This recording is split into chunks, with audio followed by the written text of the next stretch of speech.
हरिओम।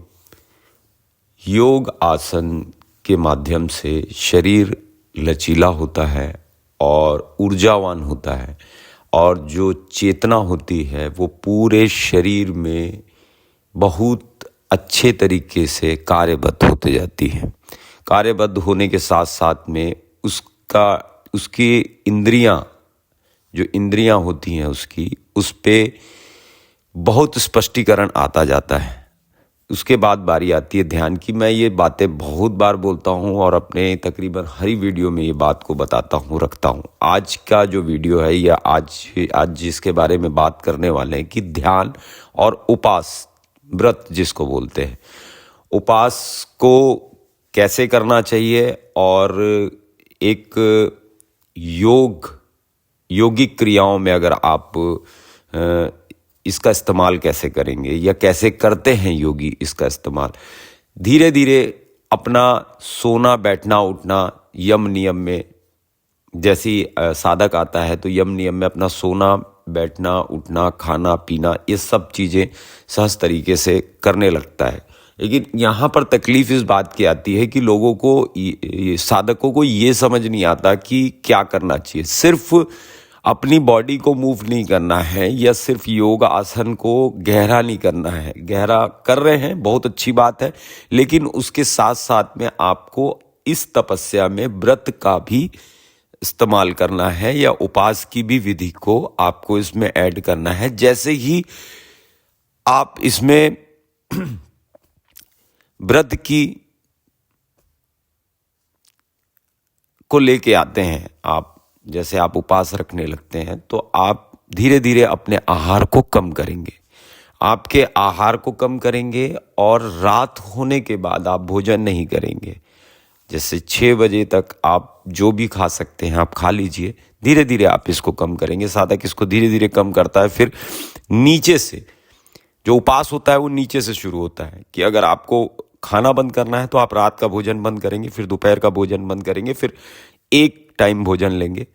और उसके साथ में आपको ये चेतना में आपकी बात रहनी चाहिए, आपके शरीर में ये बात रहनी चाहिए कि आपको कितना खाना है और ये जो खाया है ये कितने देर में डाइजेस्ट हो जाएगा। अगर आपको ये चीज़ें अगर आपको समझ आने लग गई तो आप समझ जाइएगा कि आपका सिर्फ शरीर स्वस्थ नहीं रहेगा, आपकी चेतना भी बहुत प्रकार होते जाएगी। आपकी चेतना इतना ज़्यादा स्थिरता बनाने लग जाती है प्राण तल के अंदर में कि उसको फिर बाहर कुछ भी नहीं दिखता, जो कुछ है उसके अंदर ही है। और उसे ना बाहर की कोई चीज़ें सुख दे सकती है और ना बाहर की चीज़ें उसको दुख दे सकती है। वो सिर्फ अंदर ही आता जाता है और उसी के साथ में ही अभय होता जाता है व्यक्ति या साधक। अब है उसको किसी चीज़ का भय नहीं रहता। उसे ये चीज़ समझ आने लग जाती कि कुछ ऐसी कोई ऐसी चीज़ है ना उसे मारा जा सकता है ना वो कभी मरती है। उस स्थिति पे आ जाता है। खैर ये तो बहुत आगे की बात है, लेकिन आपको क्या खाना है इसकी बात कर लेते हैं पहले। कि आपको सिर्फ वो चीज़ें खानी है जिसमें प्राण हो, जिसमें प्राण वाली चीज़ें खानी है। प्राण वाली चीज़ें का मतलब ये नहीं कि आप नॉनवेज खाना शुरू कर देंगे, या नॉनवेज के बारे में बोल रहा हूँ। जो फ्रेश होनी चाहिए, जो चीज़ें ज़्यादा अवधि लेंगी, जो चीज़ें वो उतने ही आराम से या उतने ही स्लो तरीके से डाइजेस्ट होगी। आपने कोई चीज़ लेके आई, फ्रेश बनाई और खाई। आपके आहार के अंदर में प्राण रहने चाहिए। प्राण जितना आपके आहार में रहेगा उतना आपका शरीर स्वस्थ होगा, और अगर शरीर स्वस्थ होगा तो आपका मन स्वस्थ होगा, इंद्रियां चेतना की ओर जाएंगी और आपको खुद ये चीज़ ज्ञात होने लग जाएगा या योग्य बन जाएंगे कि मुझे क्या करना है, कितना करना है और कैसे करना है। आप जैसे जैसे उपास अपना गहरा करते जाएंगे, आपको इधर योग अभ्यास भी गहरा करना है। और जैसे ही उपास गहरा करेंगे, आपको योग अभ्यास आपको गहरा करना है। और योग अभ्यास गहरा करने के साथ साथ में आपको ये चीज़ देखना है कि आपके शरीर में प्राण ऊर्जा की स्थिति बढ़ रही है, प्राण ऊर्जा गहरी हो रही है। नहीं, कई साधक ऐसा करते हैं कि उपास भी कर लेते हैं और योग अभ्यास भी गहरा कर लेते हैं, लेकिन प्राण ऊर्जा में कोई भी बदलाव नहीं आता है। प्राण ऊर्जा आप जैसे ही गहरा करेंगे तो आपका जो आज का जीवन है, जो पूरा जल और आहार में 90% डिपेंड है, वो सिर्फ 50% रह जाएगा। और 50% आपका शरीर प्राण ऊर्जा से लेने लग जाएगा, या आप ऐसे बोलेंगे कि सांसों से लेने लग जाएगा। ये ऐसे एक्सप्लेन किया नहीं जा सकता, इसे साधक करते करते अनुभव करता है। जैसे जैसे उसकी साधना गहरी होते जाती है, उसे समझ आने लगता है कि मेरे को कितने आहार की और कितने पानी की आवश्यकता है जीवन में, और कितने में मेरा काम चल जाएगा। आपको जैसे ही इसकी तपस्या चालू करेंगे, या इसमें आप जीवन को अगर आप लाने लगेंगे उपास की विधि में और योग अभ्यास की विधि में, उसके बाद जब ध्यान करेंगे आपको, तो ध्यान में भी आपको एक चीज़ देखना है कि ज़्यादा भोजन करने वाले का मेरुदंड नहीं एक्टिव होता, मेरुदंड बिल्कुल सीधा नहीं रह पाता ज़्यादा समय तक। अगर आप योग अभ्यास और उपास की विधि को करेंगे तो बहुत ही सहज तरीके से आपका मेरुदंड सीधा जाएगा।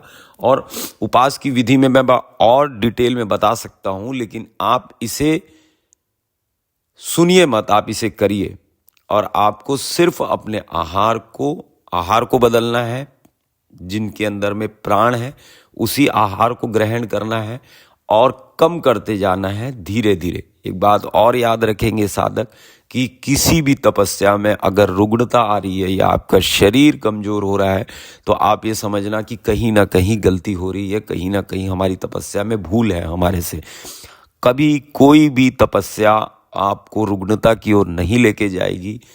हर तपस्या आपको स्वास्थ्य की ओर लेके जाएगी, एक ऐसा स्वास्थ्य की ओर लेके जाएगी जहां पर से कभी कोई भी रुग्ण स्थिति में नहीं पहुंच सकता।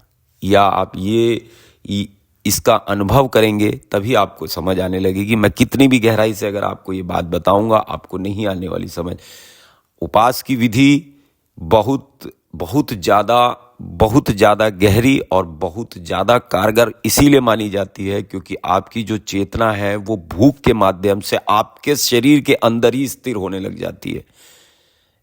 आदमी को बाहर की इंद्रियां जो साधक को बाहर की दुनिया दिखाती है, वो कट के सीधा अंदर आने। पहले वो भूख के दृष्टिकोण से देखता है कि भूखा हूँ, ये है वो है।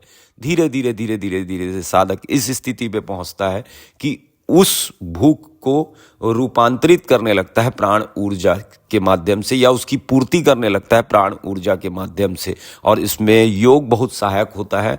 और बहुत ज़्यादा गहरे उतरने के बाद में वो प्राण तल पे स्थिरता अपनी बनाने लगता है।